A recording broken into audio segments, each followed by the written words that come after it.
It's time for Ghosts of Boyfriends Past, but normally at this time in the fortnight, it'd be time for a main episode. And normally I'd be introducing my co-host, Tom. But instead, I'm introducing Zane C. Weber, the fill-in co-host. Who is normally our producer, currently producer and fill-in co-host, because Tom has COVID. Yeah, look, as soon as we think that we're past it, through it, we never have to worry about it again, everyone gets it. Yep, everyone gets it. And then they keep falling in like a staggered fashion, like just it's really staggered enough to annoy everybody. So we do wish Tom well. He said that he is feeling fine, but will not be able to be out of isolation by the time we were set to record our next episode. Yep. So I decided that I'd get Zane on mic. Because I'm okay. I'm second best. Look, he does have a few podcasts of his own.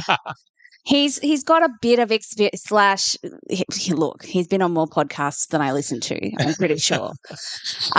So what I want to do today is I got sent the most epically long saga of write-ins. What do we call them? Like read-ins or write-in stories? Write-in stories. My words aren't working. Listener submissions. I've just puppy sat 2 puppies for like the last 2 weeks, and they both like to get up at like 3, 4 in the morning. So I'm kind of like catching up on a sleep deficit. Speaking human yet? No, not yet. Not yet. I've got 2 weeks of sleeping for 4 hours at night to catch up on.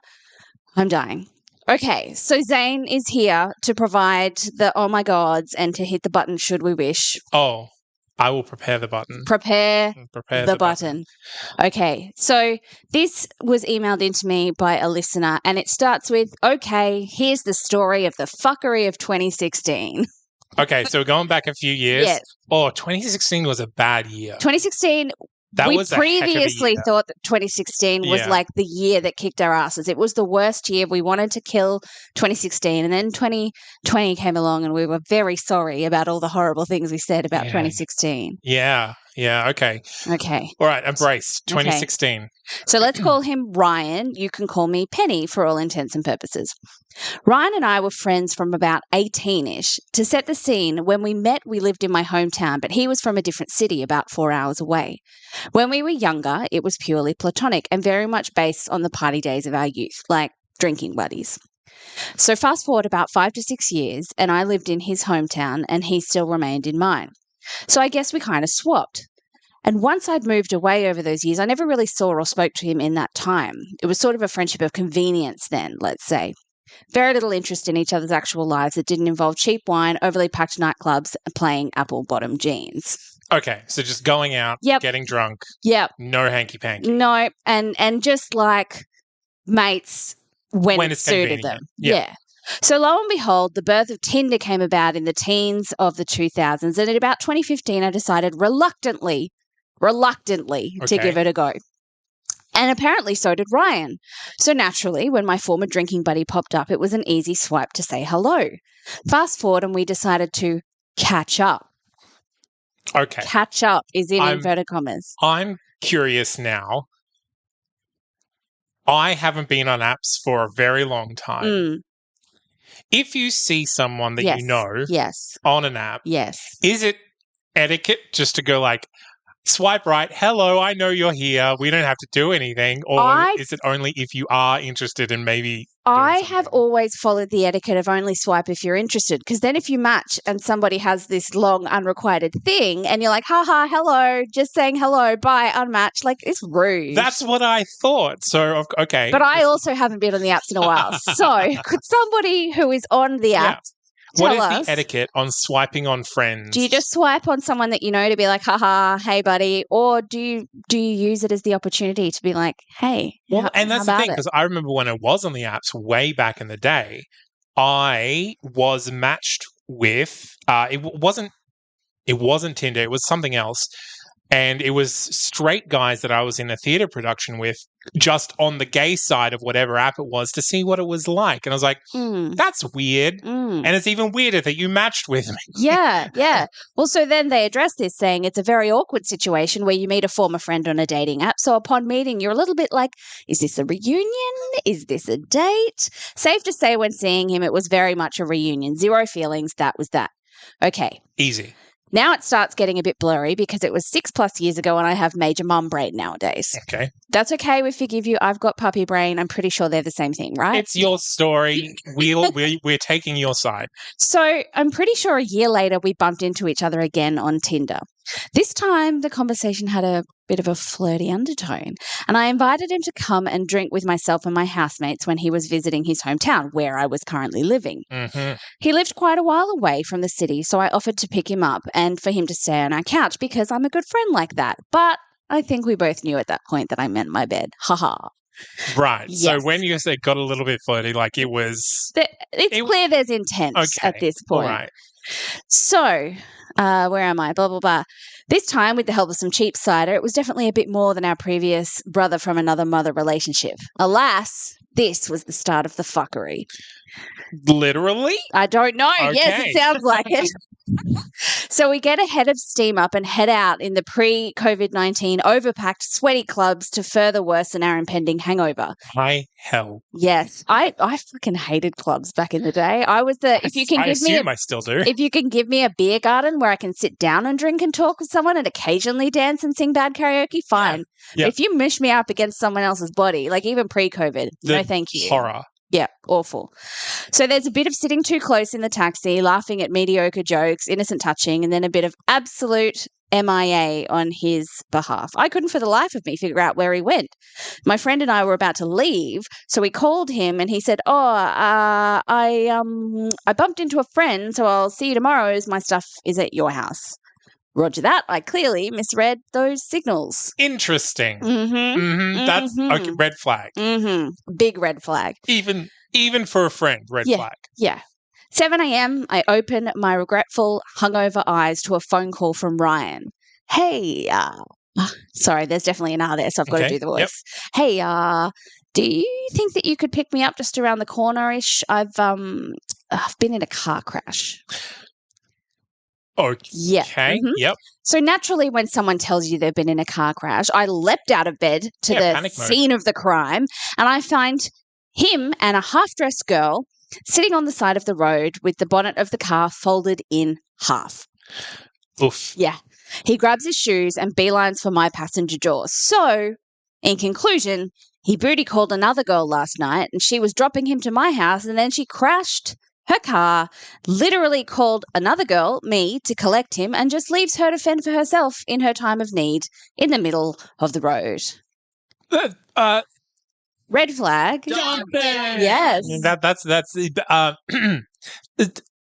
I'm really interested in the interaction when you arrive at the scene of the car crash. It just said that he just grabbed his stuff and made a beeline for my passenger door.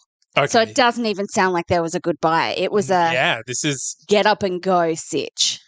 I'm trying to think of what the situation could be where the other girl would be okay with this situation. He's probably just thinking, well, we're mates, so she'll get it. And she'll get whatever. it. It'll be weird for her if they talk to each other. Yeah. So really I'm doing them a favour. So, at this stage, Penny says, I should have run a mile, but then I was 23 and prone to poor decision-making. That's fair. Okay. 23 is the age to do it. Yeah, exactly. Okay, I'm going to speed through the next bit. Basically, much like the last arrangement, we planned to do the same thing, only in my hometown at his house.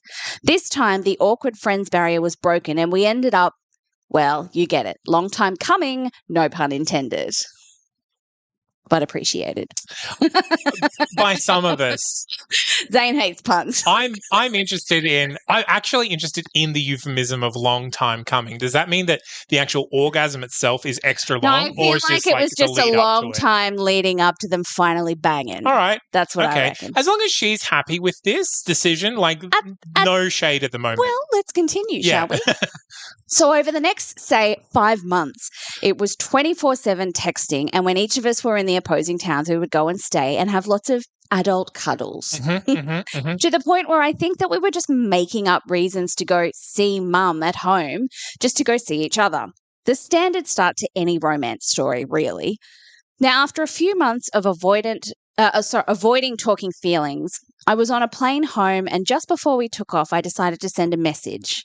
Something along the lines of, had a great weekend. I just wanted to say that I might be starting to really like you.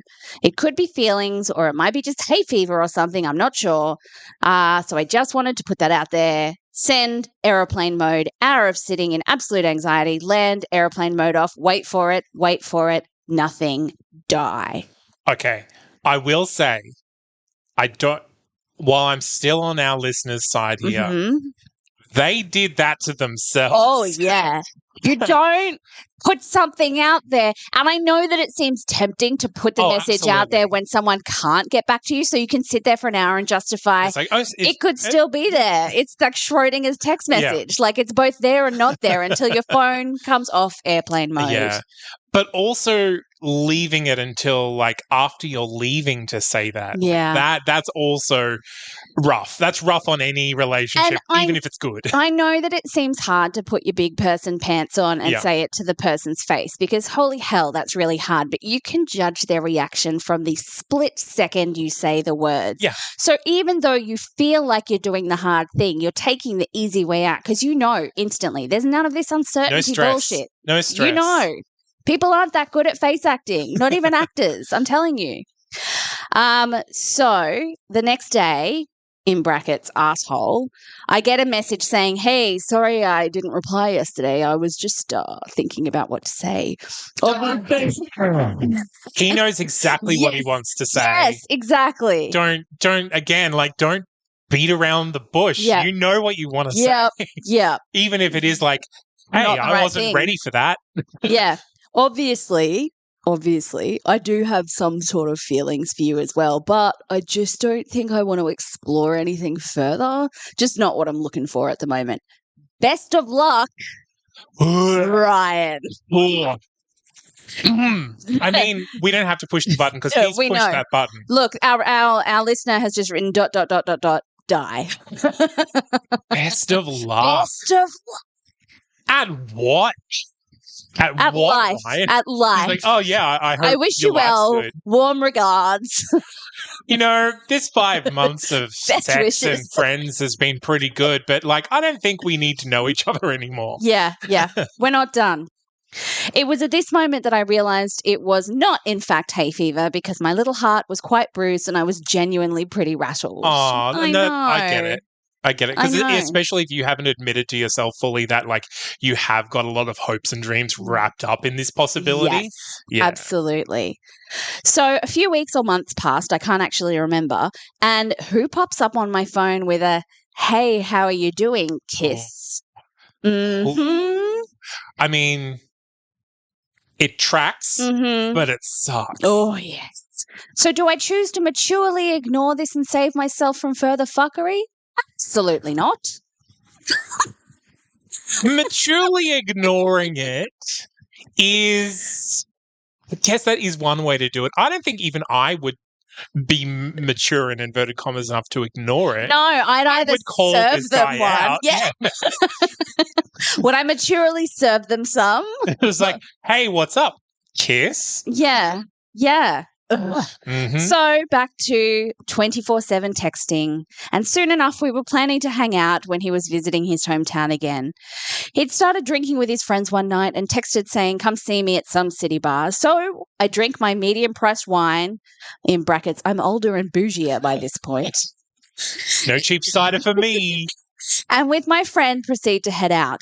I see him in the queue for the bar, very drunk. There's a lot of E's in that, a lot. He had this look about him that was always a dead giveaway. I think it was the crossed eyes. So hot. Look, I feel like she's saying hot, ironically there. Yes. But this has been the pattern that they've both worked up to this point. I just think she's progressed past it into bougie territory. Yeah. And he has Arrested Development a little bit. So I walk up to him and he turns to me like I was his long-lost lover, grabs me by the waist and says to his friends, guys, This is the girl I've been telling you about. Just vomited a little bit in my mouth. A very confusing thing to say after only a few weeks ago saying he was not much interested in me. Best of luck. Best of luck. Best of luck. Best of luck, Penny. I've been telling you guys about, I'm sorry, just up the gay for that reason. It's like, I'm just telling you guys about this girl that I said best of luck to. Yeah. She's coming here tonight. Yeah, so best of luck meeting her, guys. You know this episode's going to be called Best of Luck. Yes, yeah. Okay, anyway, in the club, he is so intense and talking to me far too close to my face to the point where he gets kicked out of the bar because security thinks that he is a stranger and he is harassing me. Naturally, I follow him to make sure that he doesn't fall on the road or into another girl's bed like last time. Yeah. I am unsure now whether they're angling to get back into bed or whether they're working some mischievous scheme. I think she's hoping that he's going to get back into the bed. That's fair. That's the vibe that I get. Right. She's like, "Oh, I'm just helping him and hoping that he doesn't." I have rearranged my expectations. Okay. Yeah. You know you're making a bad choice. Yeah. Let's proceed. And we stroll the streets of the city where all his feelings were coming out. Just to note that I was not that drunk, so this was far more intense for me than him. We grab a cab home in which he types on his phone and shows me the message. I think I'm falling in love with you. Which I proceed to clear the message and say, you're going to regret that, my friend. Best of luck. Best of luck. He did, so embarrassed, face in palms when he woke up, but he didn't deny it the next day. Yeah. And the plot thickens. Fast forward, we started dating.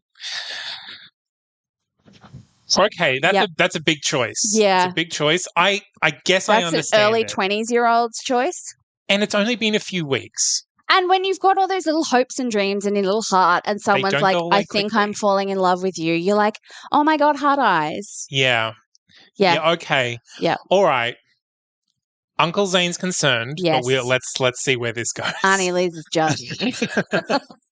So fell into one of those very intense, passionate relationships. Oh, like love bombing? Is this what we're talking about? That's what it sounds like. Yeah.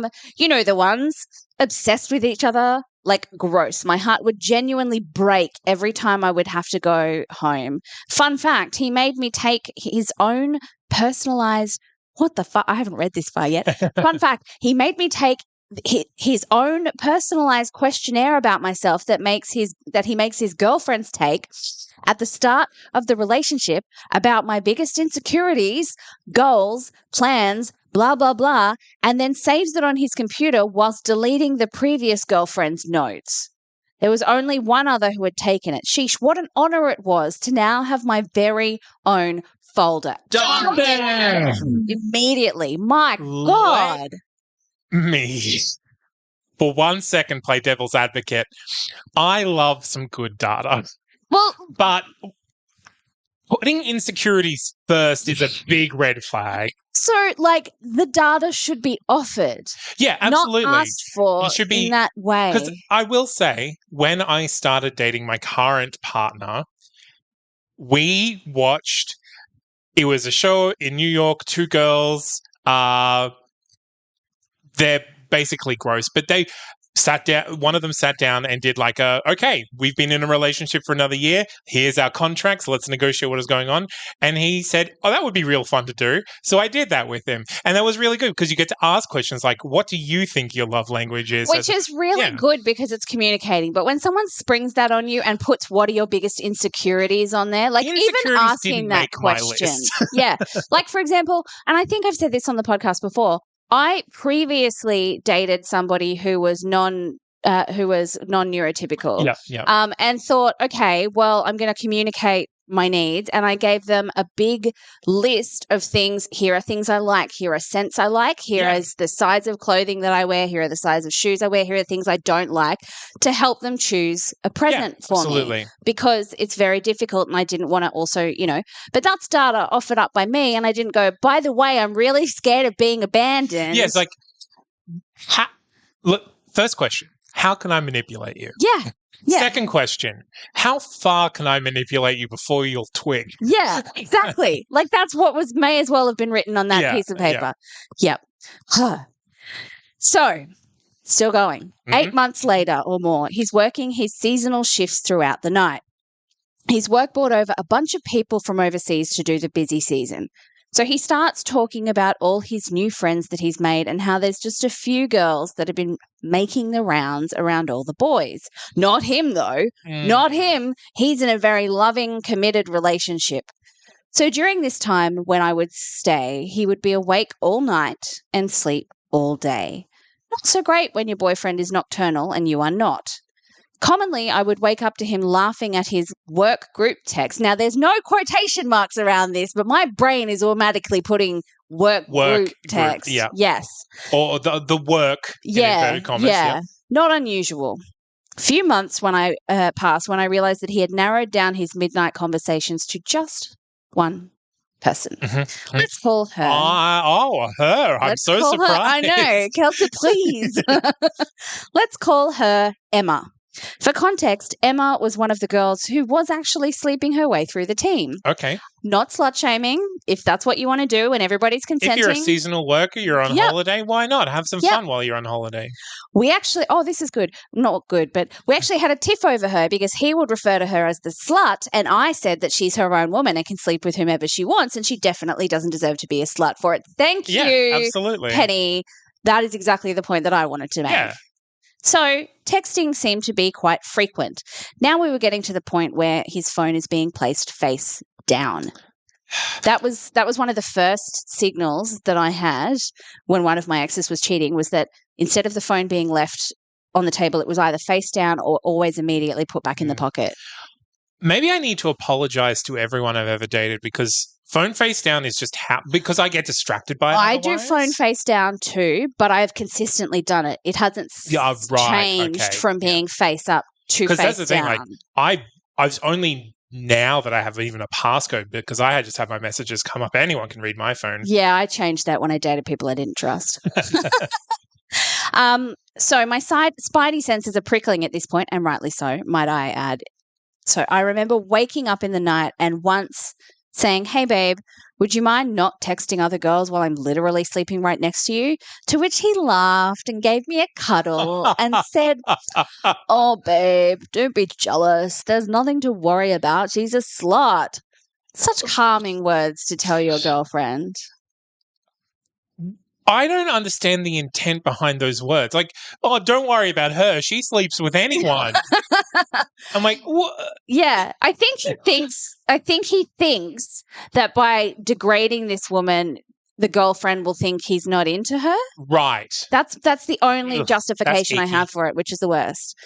The next day, I was pretty rattled because I could feel something wasn't right. Yeah. I drove back home and decided to not message or contact him until late that evening just to show that something was off and it was making me uncomfortable. Good old mind games, to get your point across. Yep. Yeah, okay. Again. And you know what? Can I just point out that I almost guarantee that he wouldn't have noticed? Yeah. So you think you're playing this like, checkmate, bitch. But if I don't text someone all day and he's a dude and he's straight and I'm dating him, he won't notice that I haven't texted him. It won't be until I actively say something's pissing me off. Yeah, absolutely. So this is a game that only you're playing and it's making yourself feel anxious. Correct. Yes. So the following night, I'm working late and he messages me saying, "Can we Skype when you get home?" And I feel like that's 2016, 2017's version of "we need to talk," right? I mean, it is. It is just like, can we talk on this specific mode, please? Yeah. But also, I'm just making a prediction here. If he breaks up with her over Skype literally hours after she's left and driven home, Bad man. Zane is waggling his finger in the air. No. Nothing unusual, she says. So I get home at about 4 a.m., spark up my lappy, and there he is, looking like he's about to tell me he has 2 weeks to live. He says he had just come home from work after having a convo with Emma, and they both told each other they had really strong feelings for one another. In their pants. A conversation sparked because I wasn't contacting him during the day. Oh, it's her fault. I only talked to her because you didn't talk to me all day. You got in the car, you drove me straight to her vagina by doing that. Yep. Mm-hmm. And it just led to them confessing their love for each other. And OP is question mark, question mark, question mark. Also, I mean, admitting to attraction outside of a relationship while in a relationship to the person you're in a relationship with is difficult, but possible and maybe healthy. Yeah, honestly. Unless you intend on doing something shady like this. Yeah, like the open communication about it. I'm on side of that. I'm scared of what's to come. Yeah. Yep. Because this story was prefaced with fuckery. Again, I don't think he's got the best intentions. Like he's fuckboying about. Yeah. So Penny says, absolutely heart-crushing news. My poor best friend in the opposing room got quite the opposing room. Yeah, right.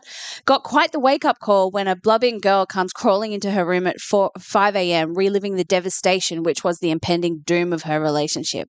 Trust your instincts, ladies. Yeah.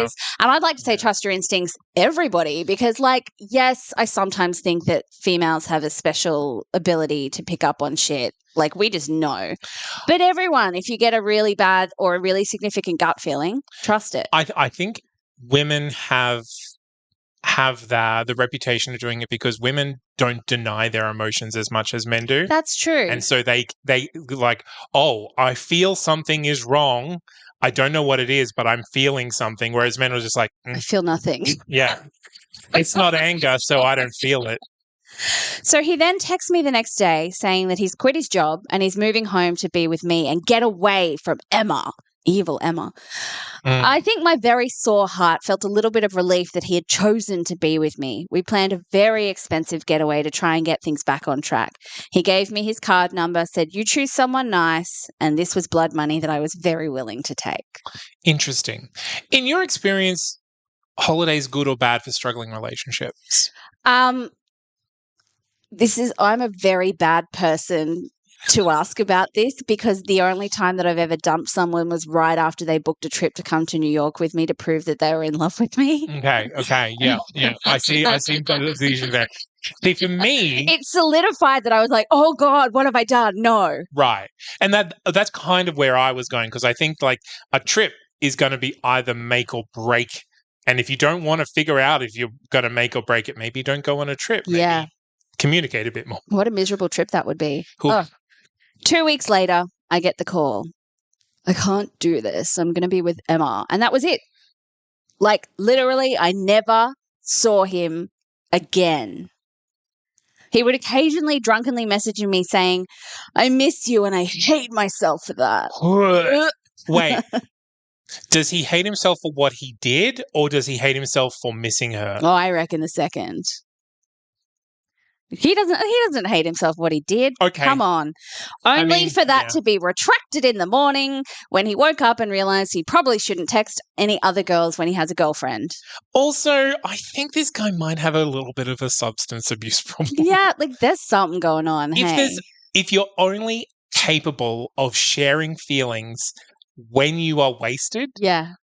Maybe you need to examine that a little bit. Yeah, therapy. Yeah, and I get it. Like, it's easier to like, oh, I'm not going to remember this, so it won't have happened. But yeah. So then once Ryan caught wind that I was happy with someone else, a few months later, I wake up to a text from a random number, as all his contacts for him were, well, in the bin at this point. Well done. Mature. Good choice. Yep. I just wanted to say I'm so glad you're happy. You deserve such great things. I mean that. Swipe, delete. Best of luck. Best of fucking luck. How dare you swoop in and try to take credit for this entirely other person that you crushed down into a little puddle, finding something nice that isn't you. Yep. There was more to the message, but I couldn't be bothered hearing it. No, absolutely. She deleted it. Something I wish I did from the first Tinder interaction a few years ago. As soon as I read that, all of my animosity was gone, and I felt set free, knowing that he knew he recognized the fuckery he'd caused, and the guilt was coming back to the surface, and there wasn't there wasn't anything that I was going to do to lick his wounds. Well done. Yeah, I do hope that he can admit to himself that he's guilty in this situation. It doesn't come across like he feel is. Like he's saying that so that he can. It's that cushioning thing where he's when you're with someone but you try and have a soft place to land if it all falls apart. Okay, so to me it sounded like he was more going like, "Oh, I didn't hurt you because everything turned out all right." So it could be either. So it's like, "Oh, I'm absolving myself from guilt because you're happy now, so everything happens for a reason." Fuck you. Best wishes, warm regards. Go fuck yourself.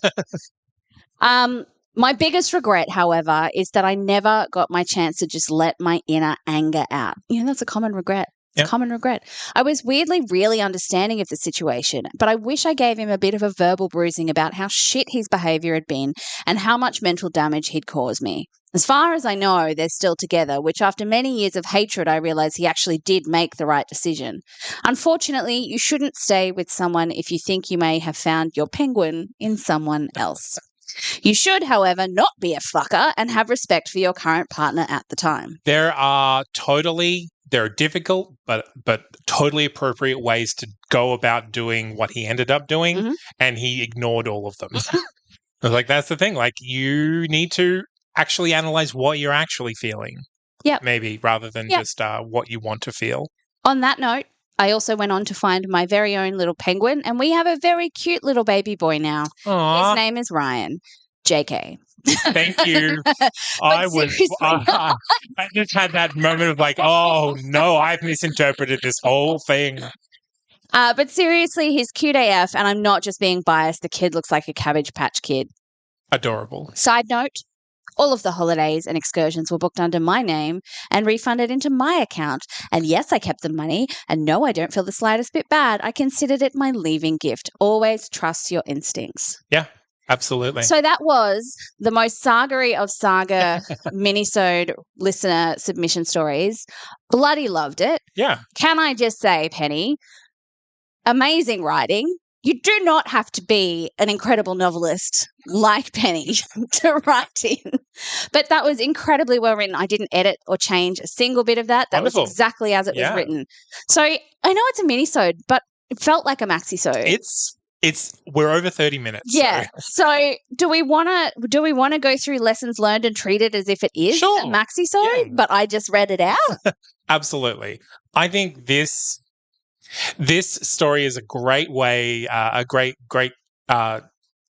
object lesson of like, acknowledge that you made silly choices as a young person and that they made you who you are, and so you can forgive your younger self rather than carrying it on. Yeah. Yeah, because obviously Penny deals with this with a lot of humor and acknowledges the anger and the bad feelings as well, but it's just like, it's not like I was such an idiot. Yeah, exactly. Look, I've got a couple of lessons. My number one lesson is make sure that you say everything you want to say when you want to say it, because I'm all for, you know what, I'm not going to let this slide. I am going to hold you to account.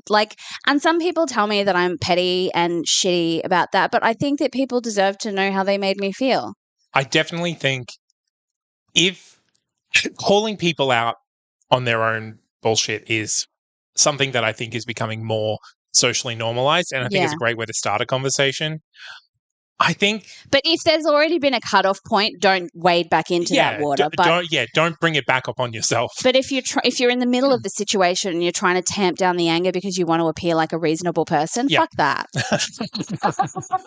Don't try and take that. No, it's shitty advice. But I just think that so many people, because women and it happens a lot to women. Yeah, women aren't allowed to feel anger. We don't want to be seen to be crazy. Yep. We don't want to be seen to be the one that's kicking up a stink or being the the splinter in the foot or whatever. But you're allowed to tell people, because let me tell you, they will absolutely tell you how they feel about something. Yeah, absolutely. I think, if you have emotions, tell people. And as hard as it is, resist the urge to do that over text or any messaging platform. If you can do it face-to-face, do it that way. And like I said, it feels like the hard way, but it's not, because you get a visual clue that puts you out of your misery instantly, or can put you on the road to healing. And it is a little bit more difficult with long-distance stuff. Yeah. But technology, man. At least you can do it face-to-face over a computer or something like that. Absolutely. The other lesson that I would have is, I do believe in trusting your instincts. If you get that little panicky feeling in your chest that you need to be holding on to someone, something's wrong. Yeah. Like if you get that fight or flight kind of must keep man close to me, must keep woman close to me. Cling. Yeah. If you feel like you have to cling, it's probably because there's been something that's changed in the relationship that's made you feel that way. So explore why you're feeling those feelings and try and find evidence in people's lives without going through their phones, because that's shit. Well, I was just going to say, I think it's a sign of a very healthy relationship if you can say those feelings to the person. Yeah. And have them go, okay, perhaps I'm doing this differently, and is that causing this? And treat it like a problem that you can solve together. Yeah. And I think even that reaction will give you more information about where they're coming at it from as well. Absolutely. Yeah. So, yeah, cool. Main episode that's morphed into a mini-sode. Zane, thank you so much for being exactly what this episode needed. You're welcome. I like being the concerned uncle every now and then. It's nice. It's nice. Penny, thank you so much for taking the time to write your story in. And I think I'll throw the doors open for more like this. If you want to be on a main episode and your story deserves more than mini episode time and you don't want to put your voice to it, heck, have I not just proven to you that I can read something out dramatically and do your story justice? Write in ghostofboyfriendspast@gmail.com, any of our social medias, or you can fill in our handy form, which is at, I've forgotten because my brain is canon.com/ghostofboyfriendspast. Yes, sorry, my brain is still puppy brain. I can't do anything about that. But yes, if you have a story that's too salacious to put your own name and voice to, I 100% will do a dramatic reading of said story. Or Tom, should you wish him to be the dramatic reader? I want to hear some of these salacious stories because I feel like I've been doing most of the salaciousness on this podcast. Yeah. And I want some other people to start throwing it in there. I want some sex stories. Yeah. I want some weird shit. I want some kinky shit. I want some shit that you're ashamed to talk about your friends with, but you want to talk with us because we won't put your name to it. We'll also validate you, most likely. Yeah. And I also want the shit that you secretly fucking love, that you aren't ashamed of at all, but you just can't do it because you don't want your nan to find out about it. I want those stories. So thank you so much, Zane, for joining us. Thank you. We wish Tom all of the best and best of luck. Hey. Yeah. Avoid COVID.